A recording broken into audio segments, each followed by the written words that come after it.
Good afternoon, Camp Davy Crockett. I'm Hayden. And I'm Mike. And I'm Zeph. And welcome to the Camp Davy Chronicles. Wow. You know, Mike, it's been a fun week. Man, that sounds great. It's been, I can't look over at any of y'all. It's been a fun week here at Camp Davy Crockett. It's our first week of ROTC. It has been. I thought you were going to go into something. So some of you all might have noticed some changes, like the change of scenery. We thought, you know what? It's a nice day outside. The sun's bright. It's cool, and it's going to be fun. I can't see Zeph or Mike, but that's all that probably matters. For the good thing. Yeah. Yeah. So Mike is joining us as our host this week while we interview the assistant program director, Zephariah. Oh wait, that they can't see me because I'm not in my head.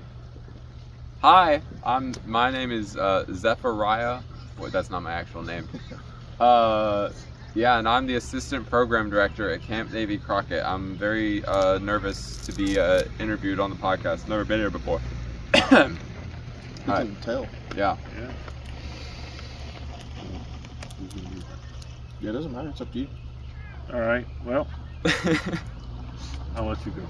Okay, Zephariah. Yes. Program assistant. Yep, that's me. What? So previously you were the ecological director. That is true. What was your favorite part about that, and what drew you to being the ecology director? Man, well, when I was a camper here, I always loved the ecology classes, and I've always loved animals and plants and nature stuff. So I kind of liked it. And then I worked on staff teaching those classes because I liked those classes. Wow. And so I was in the ecology area.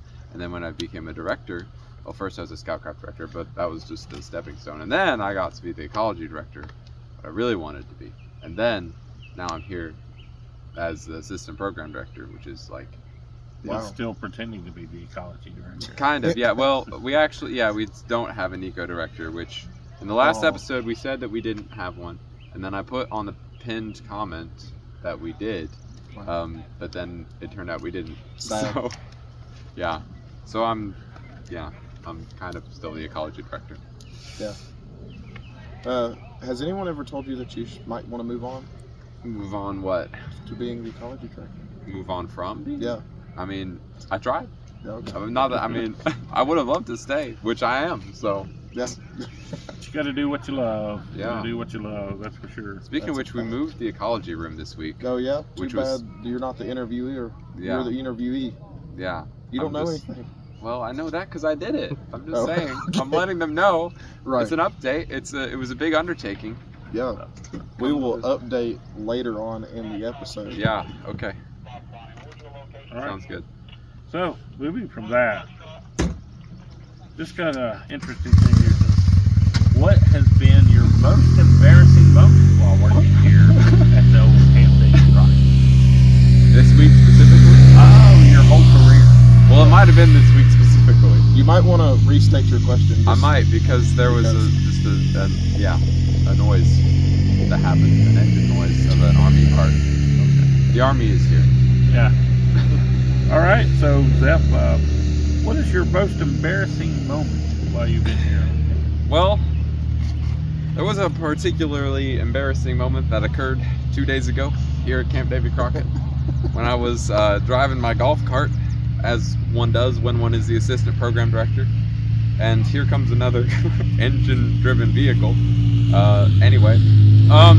So I was driving my golf cart and I was trying to go visit Hayden at Shooting Sports because he specifically asked me to because he was lonely, and so I started driving down. He's always lonely. Yeah, I started driving down a path to Shooting Sports, which is barely a path, and you should never drive down or even walk down, really, because, I just made a bad choice, and it was pretty muddy, and I made it to the bottom of the muddy hill, and there was a tree in the way blocking the road, and so I turned around to try to go back up the muddy hill, and that did not work.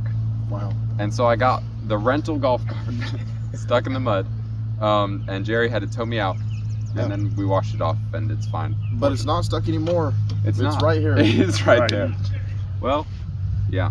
May not be running, but it's stuck right in. It is running. Yeah, it is stuck. We're currently in the same spot. We have not moved. Anyway, and then to make it worse, JD posted a picture of it on Facebook publicly. Well, what was funny was, we were in the office, as hosts do, coming up with the lineup of questions. And we were just talking, and Dale reminded us that if you didn't mention this story, that we should mention it. Yeah. And so we're glad that you mentioned it on your I free figured will. I figured it would be mentioned, so I just got it out of the way. You figured that's where we were going with that question. Yes. So, Zeph. Man, we're gonna get copy strike Yeah, I from know. Mike's ringtone. Well, I had nobody can hear. So, Zeph, this I'm is an barely heard. important. This is an important question that Okay. people have been wanting to ask for years. Okay. Since you were little. I'm Since ready. you were Why? born. Yeah. Why are you personally scared of dogs, bikes, balloons, and gum? Why gum? When did that become part of this? I'm not. I just want to know the stories behind them. I'm not scared of any of those things, contrary to the lies that may be spread by certain individuals whose names rhyme with Jaden Guevara. I did have a temporary fear of dogs as a child because of an incident which Hayden witnessed when I got attacked by dogs and bit by one on the head and defended myself valiantly with a clipboard. That was selling Girl Scout cookies, right? Selling Boy Scout popcorn. It was called Boy Scouts back in the day. Wow. Yeah, and we're trying to do a shorter episode, so I don't want to tell the whole story. Right, but I right. did get viciously attacked by 5 dogs that were all larger than me, Yeah. and suffered a major injury of a puncture wound on my hand. They were all poodles. And it was a small paper cut. And then all the other stuff Hayden just kind of made up over the years. I'm not that good at blowing up balloons. Oh yeah, that's why you're scared of them. Yeah, which I forgot. not very good, as in sometimes can't at all. Depends on if the balloon's thin or stretched enough. And bikes, I'm not that good at riding a bike either. Yeah, maybe they're that's just the things that you're not good at. You're scared of. So That's the way it's supposed to work, isn't it? I guess. You don't have to do it if you're scared of it. I don't know where gum came from though. I think the blowing like a bubble with gum. Yeah, I can't blow a bubble Yeah. gum, but that's because I didn't chew a lot of gum growing up. Yeah, that's probably good for your teeth. Yeah. So okay, Zephariah, what you were responsible for a joke of the day. Yes, that's true. Do you have one prepared? I do. It's a real knee slapper, as the kids say. What does a baby computer call his father? Oh, I know this one. You're supposed to say what? What? Data. Oh, That's that's not funny. where I was going with that one. No. Oh, Well, my excellent co-host, Mr. Mikey Moo, has prepared an amazing word of the day. So yes. So the word of the day is obstreperous. What? Hold on. That's quite a word. Obstreperous, Okay. which means it's a word for people or things that stubbornly resist control. I thought that was an appropriate, especially since we were interviewing Zeph. He always is trying to resist control. So. Yep. That's why I'm working my way up the ranks to the top, so no one can control me. yes. So that one's a pretty good one. I thought it was cool. We were in the office talking about that, and he came up with that. And he was like, "That's perfect," and I agreed. So we did it. Okay. Cool. So moving on to away from the questions section, we've got some cool stories from stuff that happened the past week. For y'all that don't know, like I said earlier, if you weren't listening, we are in our we just had our first week of ROTC camp. JCLC. Oh yeah, JCLC. This is why we have him as the co-host, Yeah. because he's the professional. They left about 10 o'clock this morning, and as you might see, maybe I can't see. Just in general. There may be some cadets walking around because the next group has arrived. Yeah, it's awesome. Yeah. So we are excited to see them here, and we are excited to provide a program for them. This past week, though, we had a couple exciting things happen. One noteworthy event was there was a pipe that decided to no longer Function Hold properly. water. hold Yeah. water and bubble up from the ground, from the depths of Camp Davy Crockett, and it was right at the pool. Yep, And a big one. we ended up having to shut off the water for a little bit of a day, but our amazing ranger staff and like half of camp staff chipped in to help to get that fixed. What I thought was hilarious, so of course we were over at the range all day because that's how the ROTC schedule works, and I come back and literally everyone who wasn't helping with ROTC was just absolutely covered in mud from head to toe. And the funny part is, what they were trying to fix was the water, and so they couldn't take showers because the water was still off until they got it fixed. And so it was a really good incentivized project. Yep, I wore someone else's shoes for 3 days because mine was so muddy. I still have a little bit of mud left on mine. Yep. If you zoom in and enhance, you might be able to see very, very faintly in the background. You probably not, but you could, if you were actually there, you could very obviously see the giant hole. Well, it's no longer a hole; it's filled back in, but there's a lot of dirt that was a hole. When you're at camp, you'll see the dirt Yeah, probably. on the ground. About 12 foot long Oh yeah. It was long and deep. about 5.5, 6 feet deep at some Yeah. points. Yeah, so big hole. Big Yeah, hole. Big it was hole. impressive. But it was impressive how everyone pitched in to get it done. Yeah, Because it was cool because Yeah. it's that one of those things that could really we- big problem that was Yeah. completely unexpected. and we were able to get it fixed in a very timely manner and get the water back on, and everybody had showers. Yeah, which was eventually. And baths and Baths. well, some of them were bathing in the water in the hole. Oh, yeah. That's true. Yeah, that's true. As they were digging the hole, the water was filling in, and so they, Yeah. mud bath, good for the skin. Yep. So the other thing that happened GAROTC that was here was the engineering battalions, which Mike is going to read us here in a second. But they were here constructing things. Well, you got the list, and it's big enough for you to read. They were constructing things, and so Mike's going to tell you some interesting statistics. All right, so let me find the statistics here. To make those projects happen, those soldiers worked 7,424 man hours, using over 12,800 gallons of diesel fuel, and they moved 33,000 cubic yards of dirt, along with the construction that was happening. Did you mention what they built? No. Because I was not paying attention. Okay. And this group, for the record, was the 844th Engineering Battalion out of Knoxville under the command of Colonel Garner, consisting of the 357th out of Asheville, North Carolina, the 380th out of Greenville, Tennessee, and the 390th out of Chattanooga. And it was pretty interesting. They worked a 20-hour day. They had 2 shifts. They'd work 10 hours.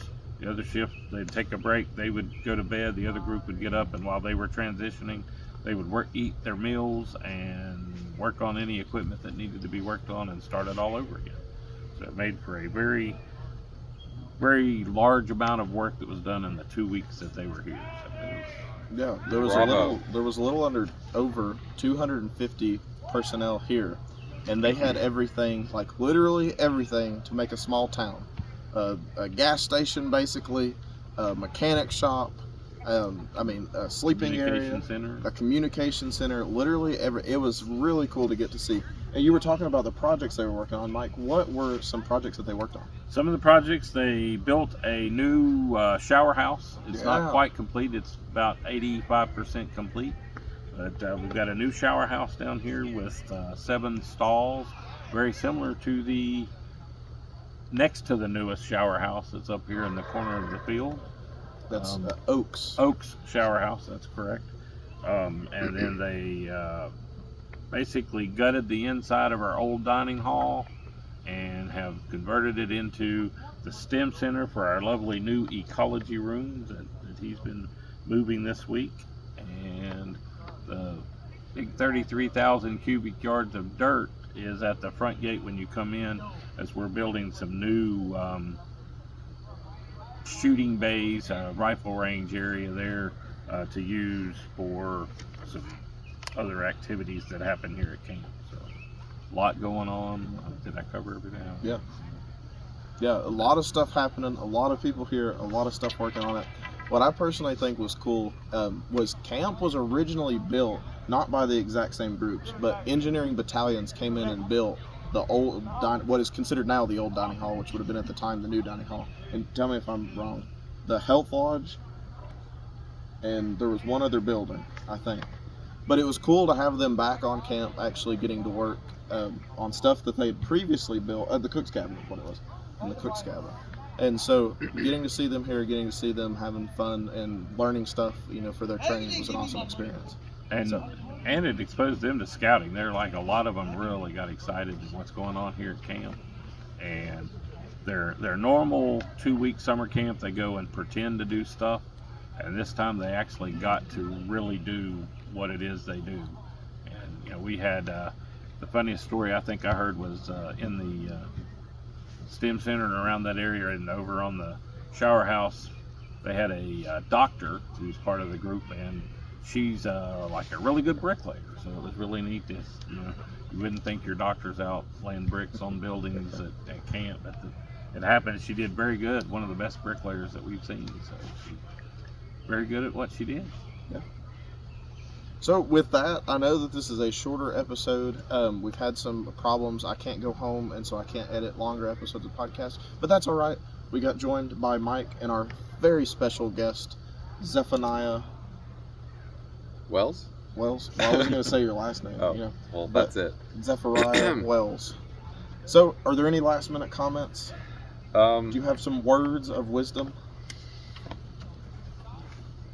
Not really. I don't know. Okay.